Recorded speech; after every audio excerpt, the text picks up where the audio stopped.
ஏய், இப்ப எதுக்கு கண் கலங்குற?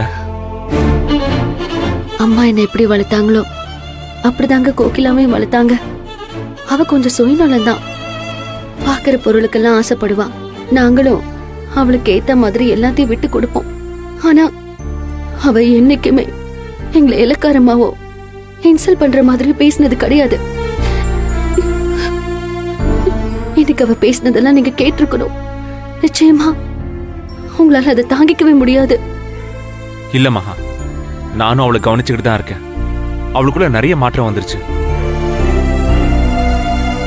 அது எப்படிங்க திடீர்னு வசதியான ஒருத்தன் லைஃப்ல வந்துட்டான உடனே அம்மாவையும் கூட பிறந்தவங்களையும் மட்டமா பேச முடியும்?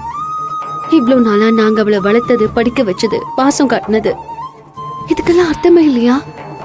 எல்லாத்தையும் ஒரு நொடியில தூக்கி எறிஞ்சிட்டா என்னால நம்பவே முடியலங்க. இந்த உறவு, நேசம், அன்பு இதுக்கெல்லாம் ஏதோ வேல்யூ இருக்குன்னு நினைச்சிட்டு இருந்தேன். அப்படிலாம் எதுவுமே இல்லைன்னு அவ எனக்கு உணர்த்திட்டாங்க.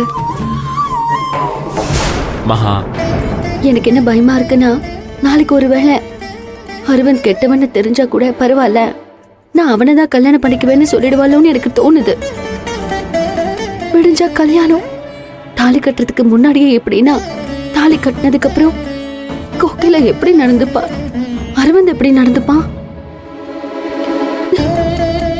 இது எல்லாத்தையும் நினைச்சா எனக்கு என்ன பண்றதுன்னே புரியலங்க.